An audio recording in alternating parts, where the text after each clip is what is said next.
Committee meeting. Committee, I want to thank you for the work that you did this week in my absence, and I want to give particular thanks to my assistant, Cindy, and to our vice chair for helping to make sure we kept moving forward. So I certainly do appreciate that. I also want to give thanks to our reviser who has been a little bit busy making some amendments for us. And that's what we are going to work on, is those amendments. It is my intention, we'll start with Senate Bill 532, the Kansas Blueprint for Literacy, that will work on amendments. And I know that we have several of those, don't know exactly how many, but we will work on those. And then I do hope that we can move forward on a couple of other bills in particular that are on our list. We are kind of winding down. I think that because of kind of the fluctuation that's gone on, having to have a meeting at noon as opposed to 1:30 and those types of things this week, we may need to have a few, we may need to deviate a bit with the reviser, and we may need to have a few, I hate the word conceptual, because whenever we've said conceptual, what we actually have done is made sure that we have the exact wording before we leave the room. So I'm going to hold us to try and make sure that we do that. So we are going to start work right now on Senate Bill 532. So I will ask the committee, do you need a review from the reviser before we get started, or are you wanting to jump in?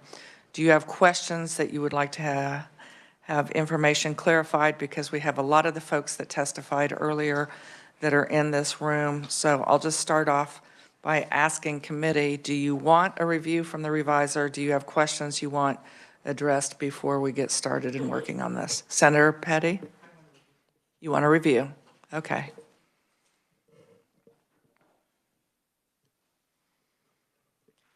Thank you, Madam Chair. Senate Bill 532 would establish the Kansas Blueprint for Literacy. The Blueprint for Literacy would be implemented and administered by the Director of Literacy Education, who would be appointed and employed by the State Board of Regents. The Blueprint for Literacy would create a Literacy Advisory Committee. It would require the State Board of Regents and the State Board of Education to collaborate on a literacy micro-credential and professional development. It would authorize the State Board of Regents to recommend diagnostic and formative literacy assessments, authorize university presidents and deans of education oversight over post-secondary literacy courses, and require the committee that I mentioned to formulate a plan to establish centers of excellence in reading. And I'll be happy to answer questions. So committee, what questions do you have? Senator Petty, did you have a follow-up question? Okay, great. So committee, let's get started, and let me see if I can pull up.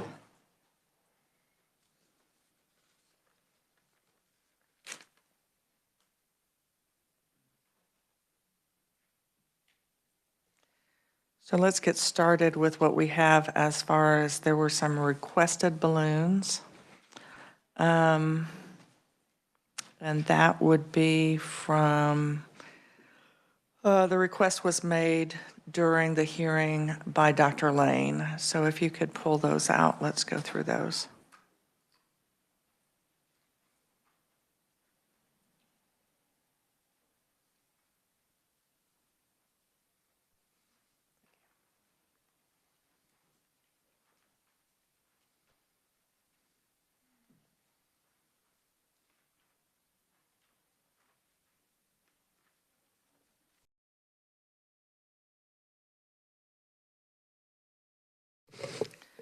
And so as we go through these, I'll just go ahead and call on the reviser to explain them.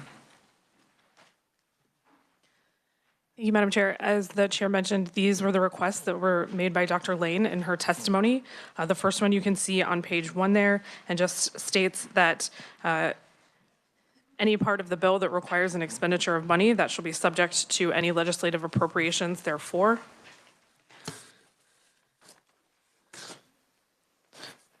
On the next page, which is page 3 of the bill, there toward the bottom, this has to do with the transformational goal with regard to students achieving a certain level on the state assessments. And this would state that instead of having Kansas fourth graders achieving level 2 or above on the English language arts assessment by 2023, it instead would say leading to 50% or more of 3rd through 8th graders achieving level 3 or above, and at least 85% of Kansas 3rd through 8th graders achieving level 2 or above on those English language arts assessments. And then finally, the last thing that this balloon does is on page 5 of the bill in line 26. Currently, it requires those, we discussed a lot, the diagnostic, formative, and summative assessments. And currently, the bill states that those would be used by each school district. The balloon would change that by removing by each school district and require those summative assessments to be used in teacher preparation programs. So the teacher preparation programs are the ones that are delivered in the university. So are there questions about the amendments? Let me just say we are going to kind of address these separately because when I forwarded this to the reviser, just so you know, when you're looking on page 3, the 3rd through 8th graders, so that second small balloon, that came from Dr. Lane. When you see the larger balloon, because I'm sure as she was looking at it, she's like, what? That's my balloon. And I'll explain that. 50% or more of 3rd through 8th graders achieving level 3 or above. So what I did is in those of you that have had careers in education, you know that we look at the bell curve, and there's a reason for the bell curve, because it does net out. And so what I did is I split that difference of the bell curve. And so when we're looking at levels 3 and 4, half of our kids should be at that level.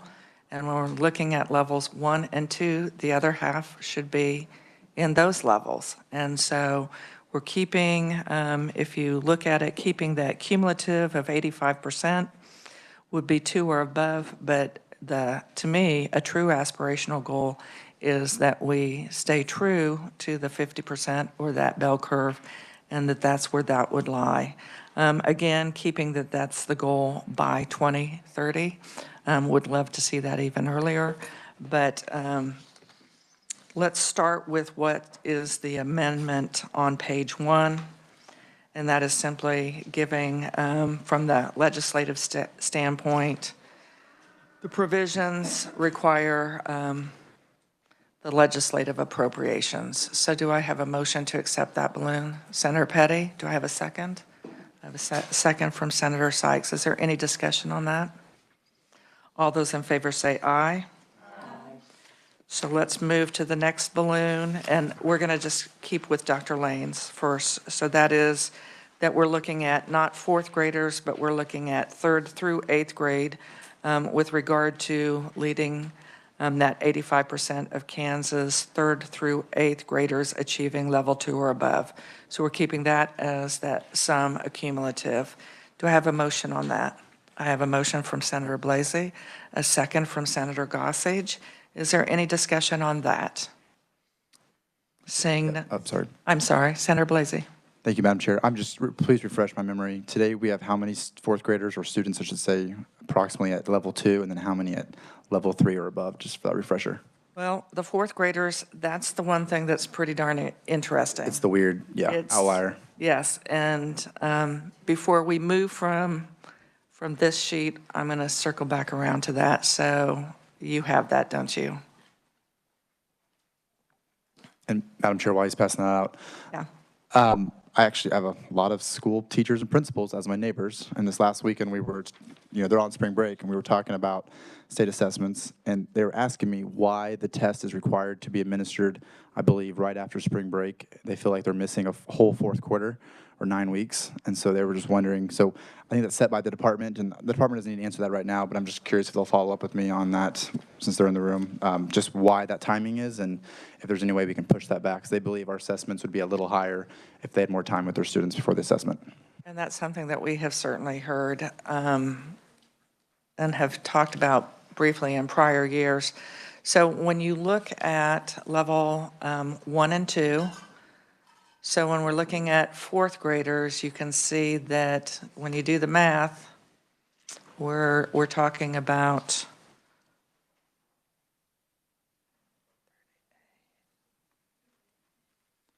this indicates that 57%.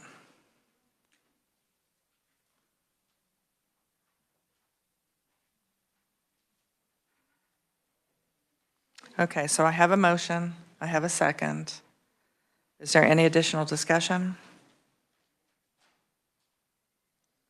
All those in favor say aye. Aye. Opposed? That passes. So now we'll go on to the last of Dr. Lane's recommendations, and that is on page 5. And that clarifies that so universal screening measures diagnostic, formative, and summative assessments to be used in teacher preparation programs. So it's not by each school district, but just in the teacher preparation programs in the state. Do I have a motion on that? I have a motion from Senator Petty, and I have a second from, I know, I was going to call you O'Shea, but I have a second. Then you're going to add to your family, won't you? A second from Senator Straub. Is there any discussion on this? All those in favor say aye. Aye. Opposed? Motion carries. So now let's circle back to page 3, that 50% or more of third through eighth graders achieving level 3 or above.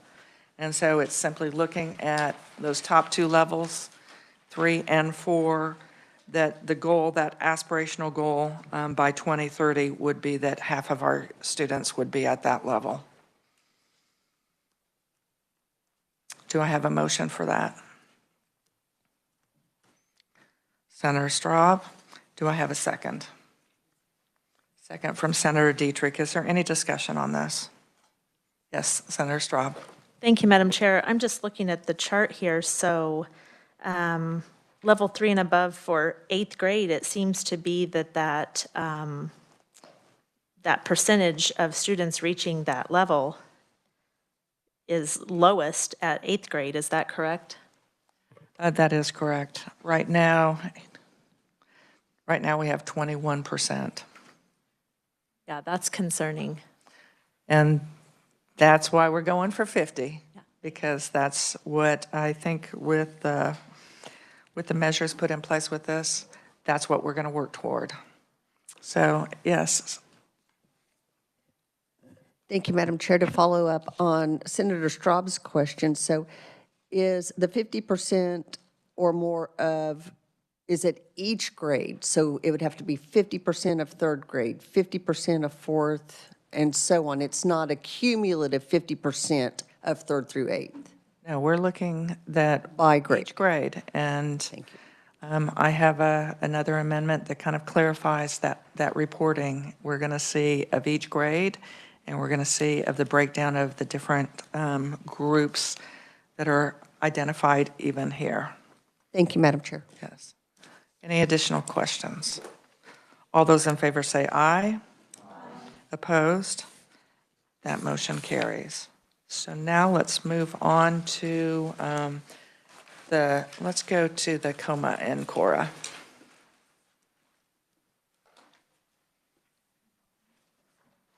I'm sorry.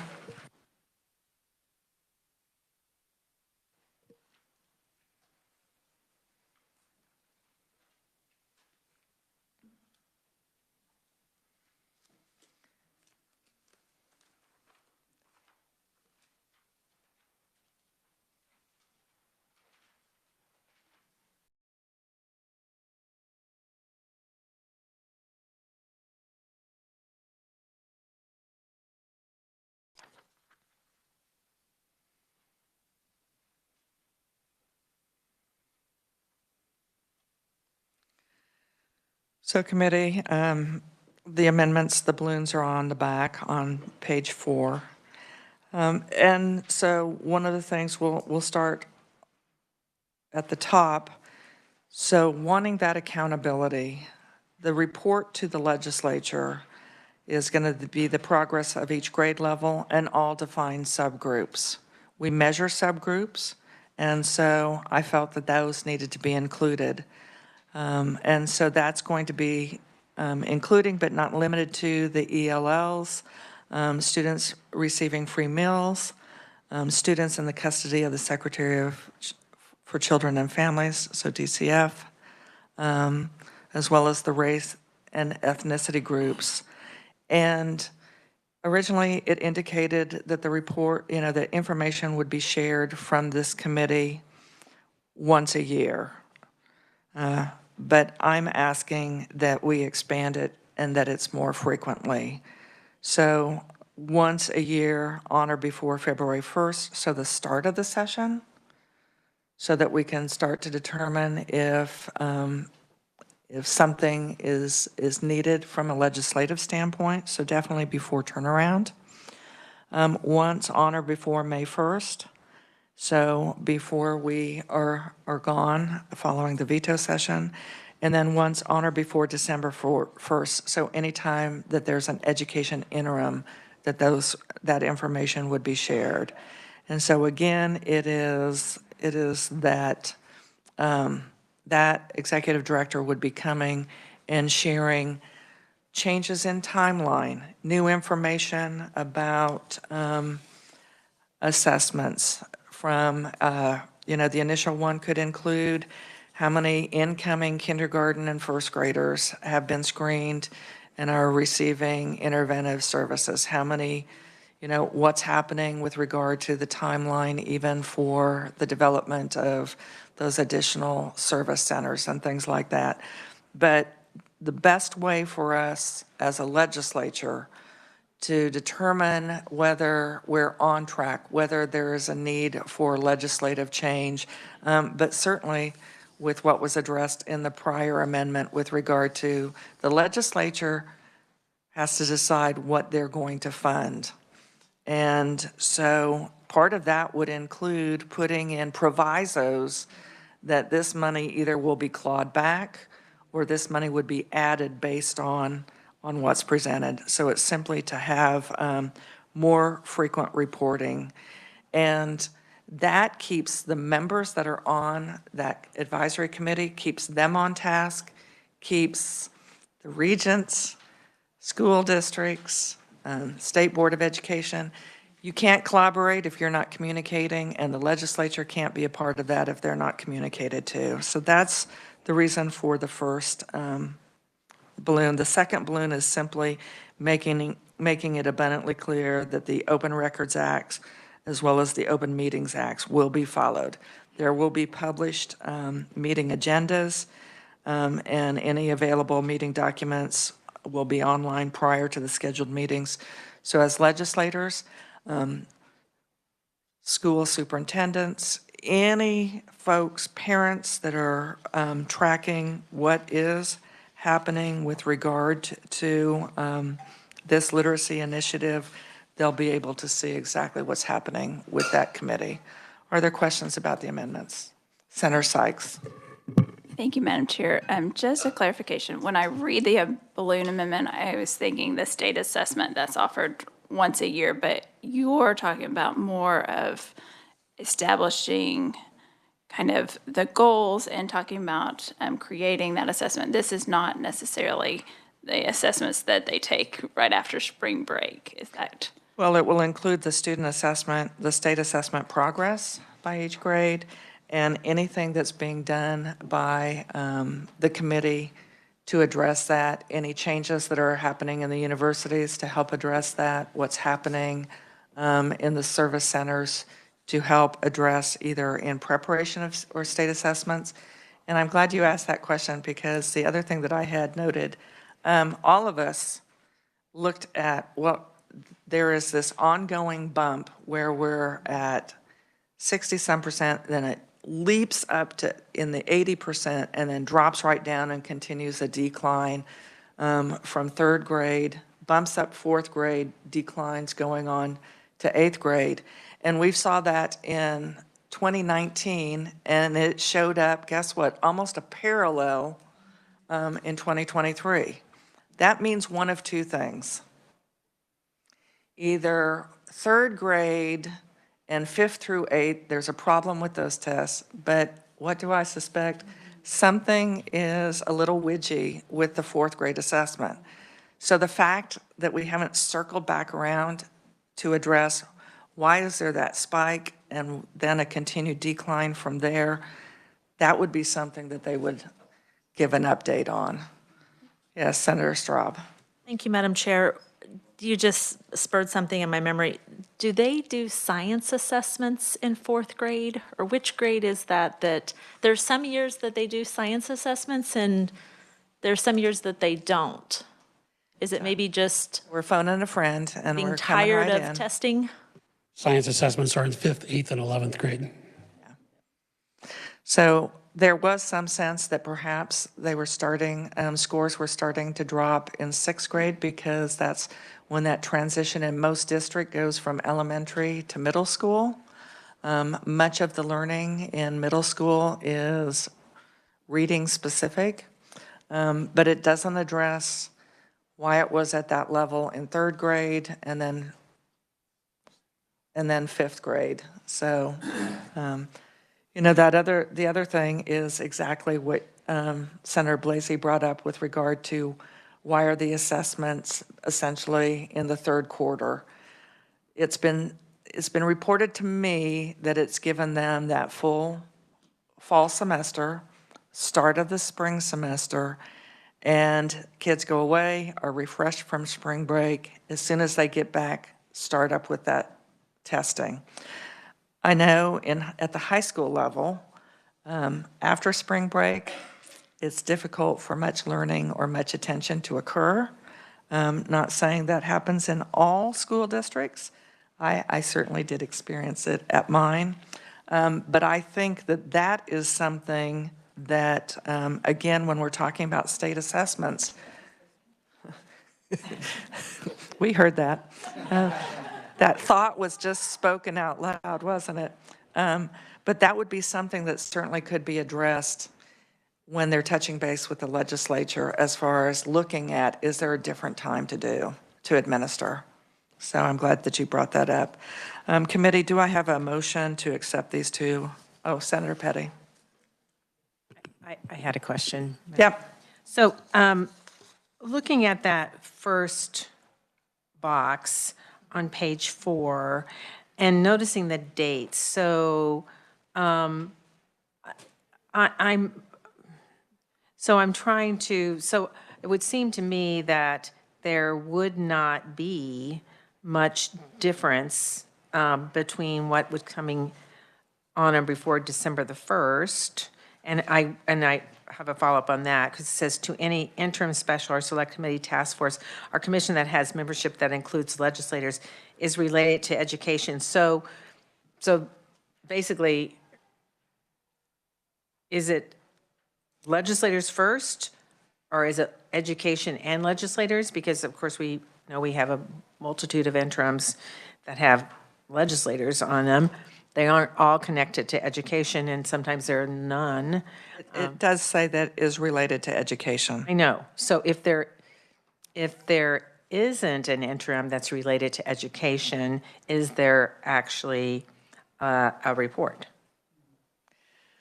I would say yes, there is, and I have to tell you that in the 10 years that I've been in the Senate, I cannot think of a single year that we didn't have an education interim. In fact, this last year, we had 5 days of education interims. I do think that starting this upcoming interim, work will have to be done to prepare for the process of school funding formula. If you could say, we're just going to limit it to SPED. No, it's the full formula, and that's going to take more than one interim session. It's going to take a couple interim sessions because that formula expires in 2027. So, you know, I don't want to prescribe for 10 years down the road, but I feel very confident, at least in the next 4 years, we're going to be having interims as we comb our way through SPED and through just the general funding formula. So this would be ideal to circle around. Now, I tried to make it, you know, so that it's before December. I can only think of one example where there was an education committee that met after December. They actually met, I think it was January 6th. So this is saying before the holidays, but it's giving it enough breadth so that once session starts, you've got 3 weeks to fit in a presentation before February 1. Once the session progresses, you've got ample time to get it in before May 1st. And I feel there will be ongoing information because keep in mind, this group is probably going to meet several times a month. Just to follow up. So I also was looking at the December 1st, February 1st. Not that wouldn't, I mean, because we're not all on an interim. There's a select group that's on an interim. But it would seem, and it doesn't say this, but that the information may not necessarily be that different from December the 1st to February the 1st. So I want you to think in terms of reality. It's not going to be December 1st. First is probably going to be September or October when we've had interims. So it's going to be what was presented in September or October to the interim committee. What questions or requests for additional information did the interim committee make? And then, so it may be that some is on that Venn diagram is going to be intersected, but I feel there's probably going to be outliers as well. And I would imagine that in February, we're going to be, prior to February, so that January, might be talking more specifically about provisos or any type of legislative action that might be needed.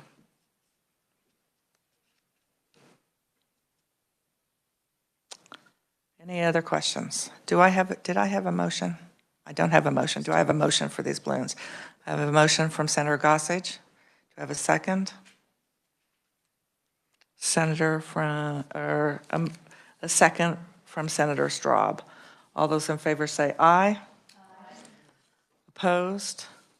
Motion carries. Let's move on to, let's get the one that clarifies for the independent colleges. Yes, Senator Gossage. Madam Chair, I just want to say thank you for these amendments. I had some real concerns about this bill, and these amendments are really helping my concerns. Thank you very much. Part of what we heard during the hearing last week was that this bill was broadening the scope of the role of the Board of Regents. And so it helps to delineate more specifically that authority that they have over our state educational institutions and delineating what they have as far as authority over independent institutions. And I'm going to leave it to the reviser to give any further clarification. Thank you, Madam Chair. Yes, as you all heard in the hearing, there was a little bit of concern about the Board of Regents inadvertently being given a little bit too much authority over the independent institutions. So as the chair indicated, what this bill does is just clarify when it is specific to state educational institutions and when it is specific to all post-secondary educational institutions. So it just clarifies the role of the Board of Regents with regard to those independent institutions. Committee, are there any questions? Do I have a motion?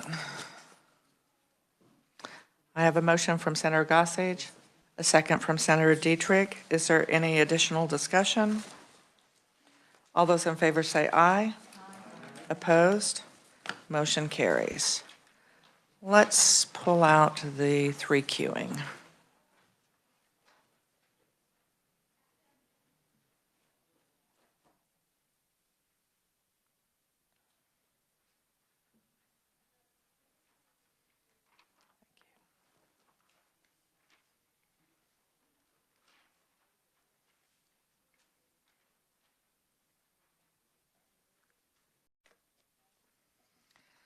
So committee, this was at a request, and what it is simply doing is two things. First of all, it is codifying into law action taken by the State Board of Education. And this is what I hope to see we continue to have in the future, is this collaboration where the regents are working with the Board of Education. They are kind of tag teaming each other as far as approving action that the others have taken, as well as the legislature. Now, I think that most of you will remember, we've talked about it a couple times this session, but the proviso, there was a proviso in last year's school funding that the Department of Education would conduct a survey of all school districts and would survey them to find out what they were using as far as textbooks or instructional materials that included the 3Qing model of reading and visual memory. That was to be done and reported to the legislature for this session. We are a week away from being done with our work in this committee. We still have not received any results from that. I don't think that the survey has even gone out yet. Has the survey gone out? I would like to be found wrong, incorrect in that.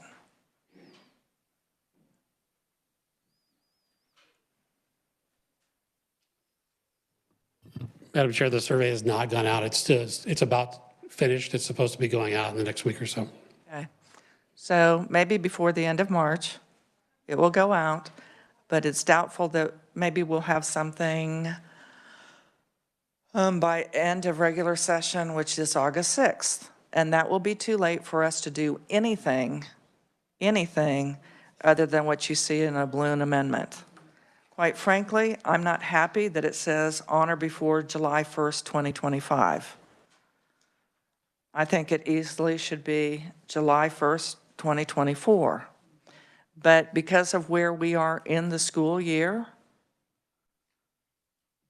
we have some superintendents and some principals and some teachers that aren't really sure whether their textbooks or instructional materials are 3Qing, do rely on visual memory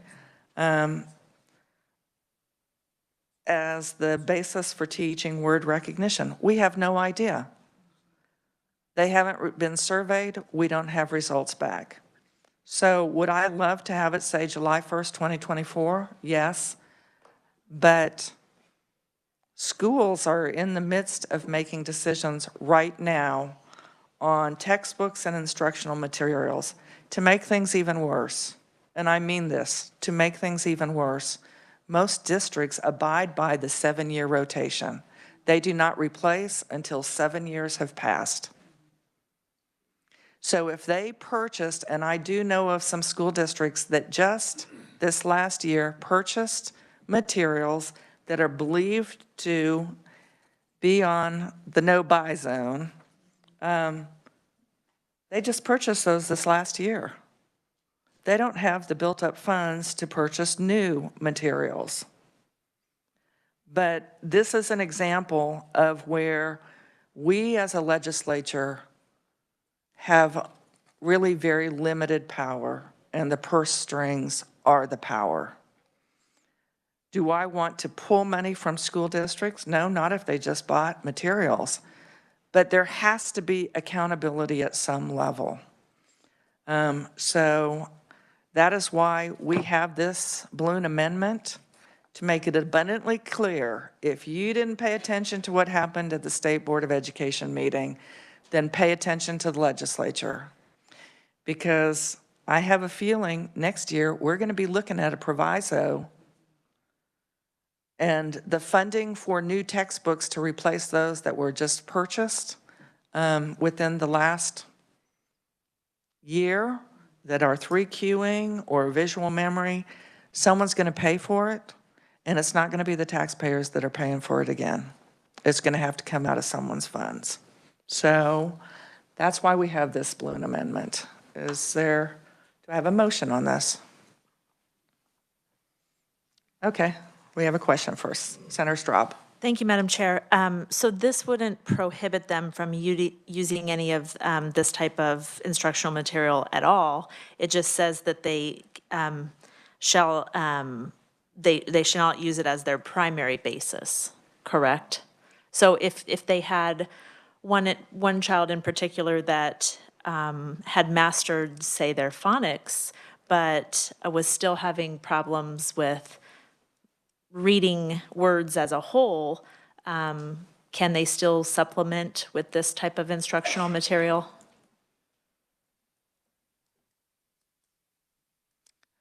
Well, yes, they could supplement, but there's a big difference between supplementing and this is the new set of books that we're now going to use.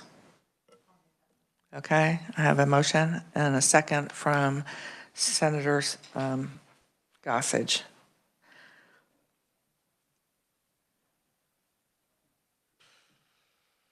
Okay, any discussion? I was just wondering if we needed to amend it more, but I guess we'll leave it as it is. All those in favor say aye. Opposed? Motion carries. I believe, do we have any more? I believe we have some more, do we? You have one. Yes, you do have one. The reviser has one.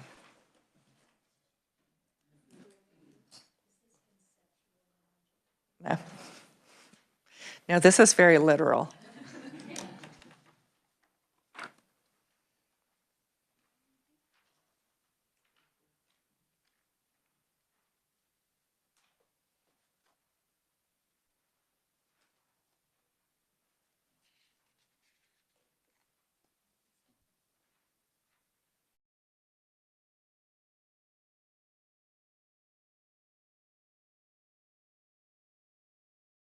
Go to town.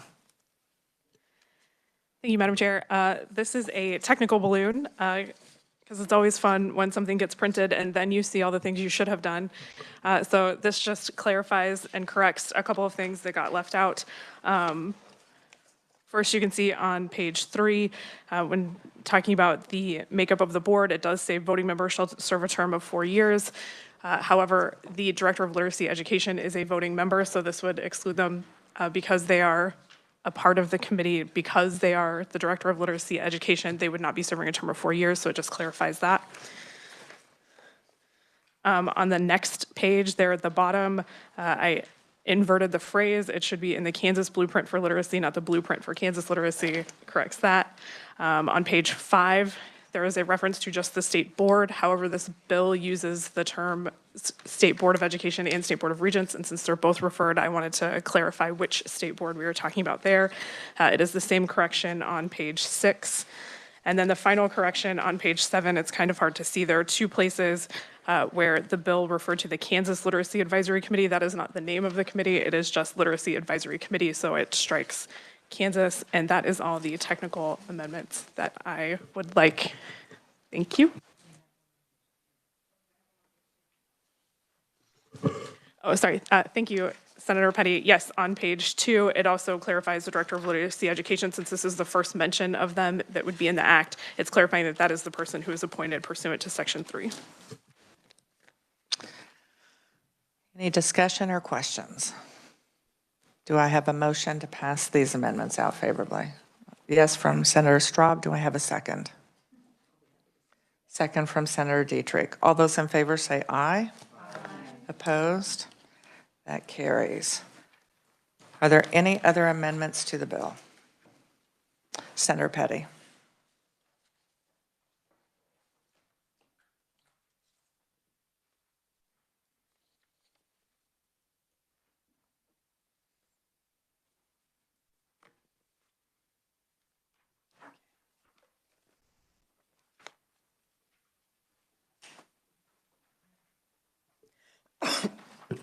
Madam Chair, actually, this, part of this amendment was clarified by Tamara's amendment because she made corrections on, is that correct? I'll just go through this and then. So on page 5 of the bill, it clarifies that it's the State Board of Regents because it just says State Board, and I think that was already covered in Tamara's. Nope. It was? It's like I'm looking back at, I'm looking at the wrong amendment. I put them in order, and I didn't go back to the 5th one. So, Tamara, would it be the only one that's not covered by yours? Is the bottom of the page 5?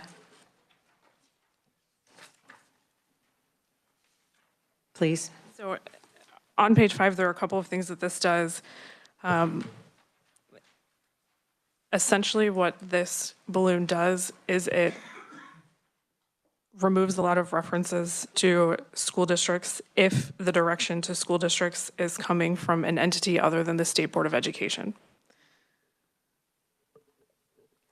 So you see where it's redlined and also when it refers specifically to the State Board of Education and the State Board of Regents. The same thing on page 6.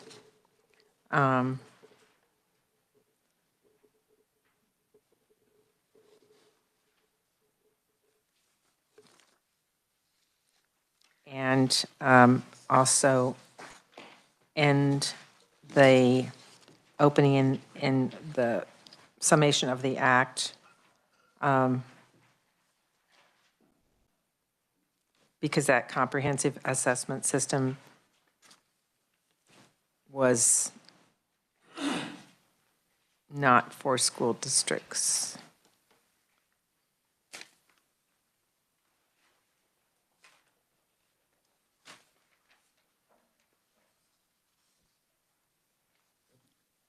I'll stand for any questions. Senator Gossage. Thank you, Madam Chair. Just trying to understand, could I have the reason for striking to be used by each school district, or like at the top of 6, same thing, each school district shall use? Just trying to understand the reasoning. Senator Petty. So the state board already has an assessment system in place, and so I'm not sure how this in any way would change what they're doing.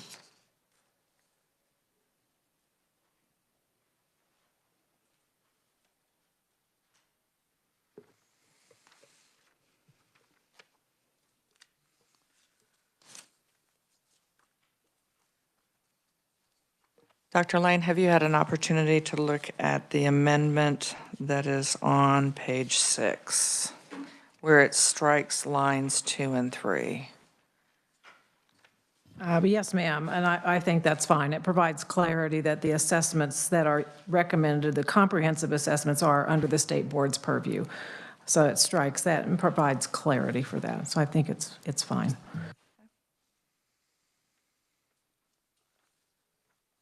Committee, any additional questions?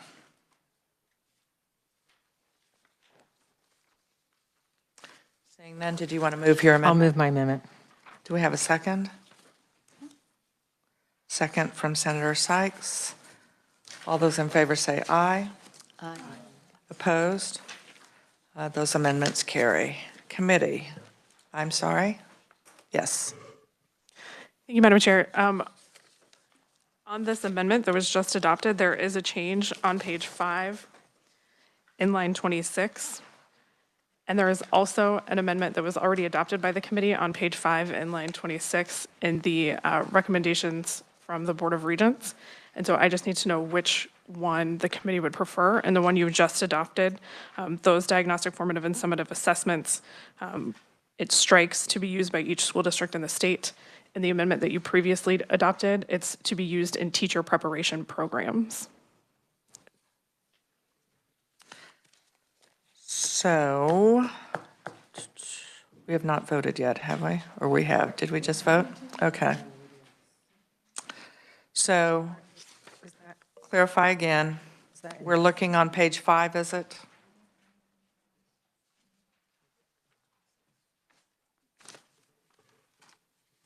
Yes, page 5 and line 26. The committee had previously adopted prior to this latest one, so those diagnostic, formative, and summative assessments would be used in teacher preparation programs, and that was part of the request from the testimony from the Board of Regents. So Senator Petty, would you be willing to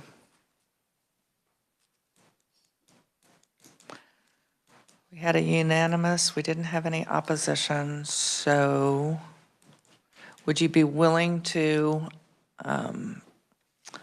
request that the reviser include the language in teacher preparation programs for clarification? On line 26, so it would read, formative and summative assessments be used in teacher preparations in the state. Yes, I will Okay? leave it to the So, reviser too. that's the motion. And what we're going to do is we will restore that from line 26. Do we have a second on that? Second from Senator Straub. So just a question. Yes, question? So I guess you're going to clarify this, but what the reviser will be doing is Keeping that language in. language, but adding in teacher preparation programs? Correct. Thank you. Clarify? Thank you, Madam Chair. The way that I am understanding what it would be that starting on line 25, it would read, screening measures, diagnostic, formative, and summative assessments to be used in teacher preparation programs in the state. I'm in agreement, Madam Chair. Okay. So we have that motion. We have the second. Any further clarification? All those in favor, please say aye. Aye. Opposed? We have that. Do we have any additional amendments?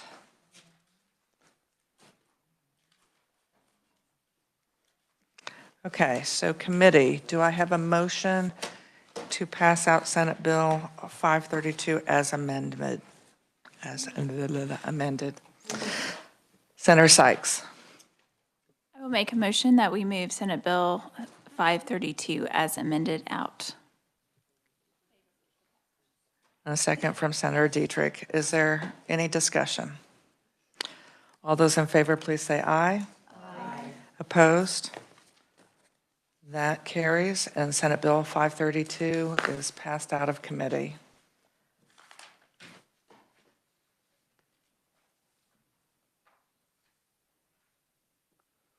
Committee, at this time, I would like us to give consideration to House Bill 2703.